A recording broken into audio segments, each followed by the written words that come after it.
Olá, eu sou o Francisco Mota e hoje tenho um Ford Puma Gen E elétrico para testar aqui no canal YouTube Targa 67.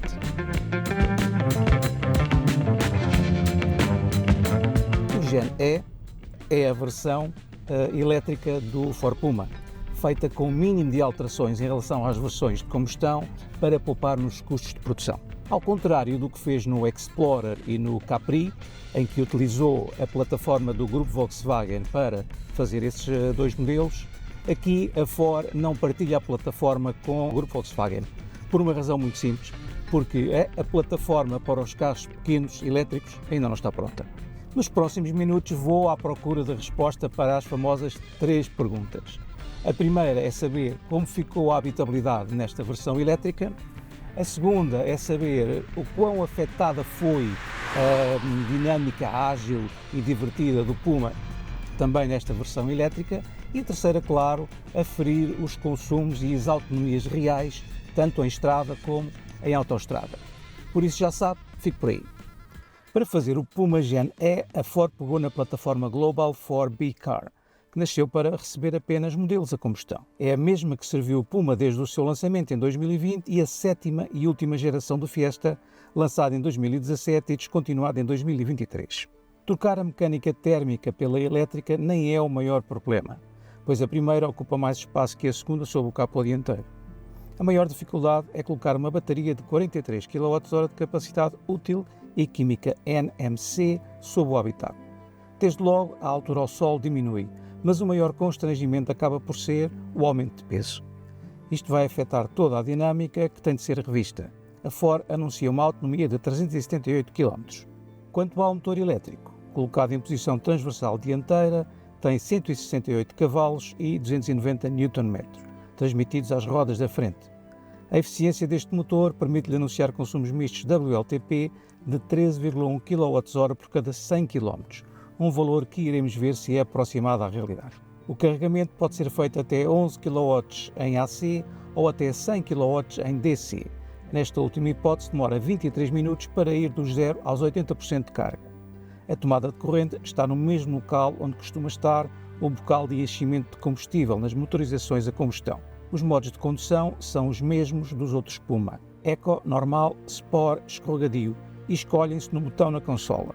Quanto aos modos de regeneração na desaceleração, tem o modo L na alavanca da transmissão, que é a haste direita na coluna de direção, e uma função do One Pedal que se acede num botão colocado na consola e que para um Puma no trânsito muito lento. Só não há uma função de zero regeneração, que seria útil em vias rápidas. A suspensão mantém a arquitetura McPherson na frente e barra de torção atrás, claro que com diferenças nas molas e amortecedores. Isto porque o Gen E pesa 1553 kg. São mais 228 kg que o 1.0 ST de 170 cavalos. Não há muito para dizer acerca das diferenças de estilo do Puma Gen E para os outros. Trata-se de um B-SUV com silhueta coupé e que pouco muda nesta versão elétrica. A grelha dianteira é substituída por uma placa estanque, que lhe dá ares de Ford Mustang Mach-E. Há também desenhos de jantes específicos e mais cores à escolha no catálogo. De resto, continua a ser um Puma, um desenho que continua a agradar a muitos dos compradores do segmento em que se insere. Sem surpresa, o Puma é o modelo mais vendido no Reino Unido. Aqui por dentro as modificações foram maiores, desde logo a começar aqui por este novo painel de instrumentos com 12,8 polegadas de diagonal e novos gráficos, fácil de ler, sem nenhum problema, e melhor encaixado aqui do que anteriormente, incluindo até uma coluna de som da BO aqui por cima. Depois no ecrã central tem 12 polegadas de diagonal, mas obviamente é maior, é mais alto, e as grandes diferenças que ele tem face aos outros Puma são, mais uma vez, páginas relativas à utilização do carro como elétrico, como por exemplo estatísticas em relação à utilização de energia, se foi utilizada para mover efetivamente o carro ou se foi utilizada para os sistemas de climatização ou outros. Temos também aqui uma prateleira para o carregamento sem fios do smartphone e toda esta consola é nova, é uma consola suspensa, como se diz, portanto com 2 andares, tem aqui por baixo mais umas prateleiras bastante úteis para guardar coisas, acaba por haver aqui realmente muito espaço. O que é que falta aqui? Falta aqui a alavanca da transmissão, é a haste do lado direito da coluna de direção e outros botões que haviam aqui, que estavam aqui, que já não estão. Por exemplo, o botão, aqui sim, dos modos de condução, que faz abrir o menu dos modos de condução e também a ativação do sistema de condução com um pedal, o tal One Pedal, que neste caso realmente imobiliza por completo o Puma durante, por exemplo, uma fila de trânsito mais compacta. Claro que o ideal seria ter aqui um par de patilhas atrás do volante para fazer subir e descer entre vários níveis de regeneração na desaceleração, mas obviamente isso é uma solução que ficaria mais cara e que nem sequer é assim tão comum neste segmento dos B-SUV.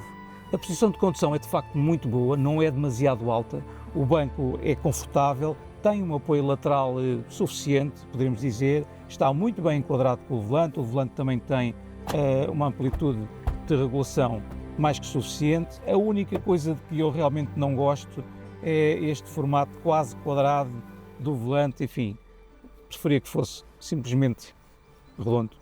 Quanto à qualidade dos materiais, ela varia bastante entre alguns que são mais de toque macio, outros que são mais de plástico duro, mas a verdade é que o desenho geral e alguns detalhes de decoração, como por exemplo aqui este acabamento em preto piano, as tais costuras aqui assim na porta, enfim, tudo isto acaba por dar um ambiente de uma qualidade superior à que realmente temos aqui.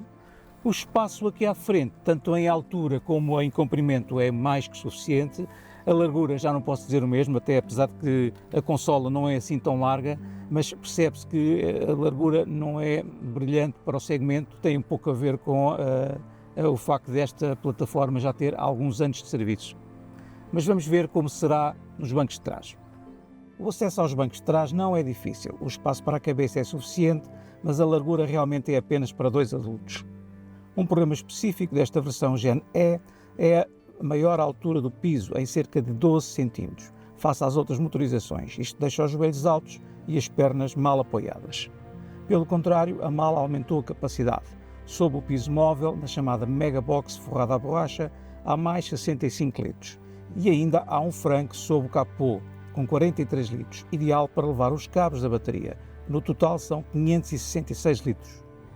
A baixa velocidade, este Puma Gen E tem uma gestão de binário muito suave em modo Eco. Isto sem que lhe falte depois energia para se esgueirar entre o trânsito com grande facilidade. O modo de regeneração L, que se escolhe aqui na alavanca da transmissão, começa por ser aquele que é mais útil e mais fácil de utilizar em cidade, mas quando se escolhe depois aqui no infotainment o modo One Pedal, eu julgo que a partir de certa altura a maioria dos condutores vão se adaptar a esse modo e vão acabar por utilizá-lo quase sempre. A direção tem a precisão e a suavidade típica dos Ford. Talvez esteja um pouco assistida demais nos modos de condução abaixo do Sport, mas fora isso está no ponto. Quanto ao pedal do travão, ele é razoavelmente fácil de dosear no trânsito. A maior crítica vai para a falta de conforto causada pela suspensão e pelos pneus montados aqui nesta unidade. Enfim, tal como em todos os outros Puma, é preciso um certo espírito para lidar com esta firmeza de suspensão que realmente torna a condução em piso irregular um pouco desconfortável. Mais ainda nesta versão elétrica porque tem mais peso e então a suspensão teve que ser reforçada para lidar exatamente com esse aumento de peso. E depois, também pela questão de ter pneus 215/50 R18, o que também não ajuda nada. No habitual teste de consumos reais Targa 67, obtivemos os seguintes valores. Em cidade, com ar-condicionado desligado, modo Eco e usando os modos L e One Pedal, obtivemos um consumo real de 15 kWh por cada 100 km, o que equivale a uma autonomia real útil de 287 km. Em autoestrada, a 120 km/h estabilizados, ainda em modo Eco e em modo de regeneração normal, o consumo subiu aos 17,0 kWh por cada 100 km, a que corresponde a uma autonomia real de 253 km. Em autoestrada, nota-se que a insonorização está muito bem feita, com poucos ruídos de origem aerodinâmica, de rolamento ou de funcionamento do motor. A suspensão controla muito bem os movimentos da carroceria sobre lombas ou de pressões do piso, sem as oscilações típicas de alguns SUV. A velocidade máxima anunciada é de 160 km. Passando aqui uma estrada secundária com boas curvas e sem trânsito, e escolhendo aqui o modo Sport, nota-se de imediato uma maior sensibilidade do acelerador e a direção um pouco mais pesada, o que realmente torna a sua utilização mais consistente. A Ford anuncia uma aceleração do 0 aos 100 em 8 segundos, mas fazendo aqui a experiência, na verdade, até parece que passa menos tempo do que os tais 8 segundos. Talvez porque a entrega de binário imediata, típica dos motores elétricos, deu-me realmente uma sensação de aceleração superior à real. De resto, os travões estão perfeitamente à altura, mesmo considerando o acréscimo de peso, tem força, tem resistência e o ataque do pedal é mais que suficiente. E a verdade é que, chegando aqui a uma curva, basta darmos um golpe de direção para percebermos de imediato que este Puma elétrico continua a ser um Puma. A precisão da frente é excelente, muito boa resistência à subviragem também e de facto há aqui uma precisão muito boa, aqui uma comunicação entre as rodas e o condutor que é muito típica do Puma e da Ford. O excelente controle de massas nota-se perfeitamente nos encadeados de curvas, esquerda-direita. É verdade que também depois, quando chega à altura das travagens, se nota um pouco mais de peso, mas o que também não deixa de ser verdade é que a posição da bateria, mesmo debaixo do carro, faz baixar o centro de gravidade e isso permite que a inclinação em curva seja muito reduzida.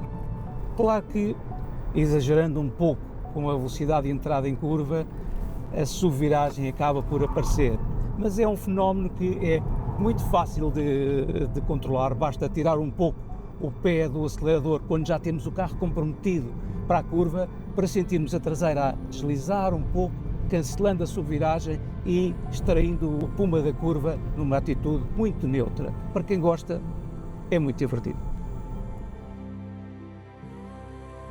Com relativamente poucas modificações, a Ford conseguiu fazer uma versão elétrica do Puma que é um verdadeiro Puma.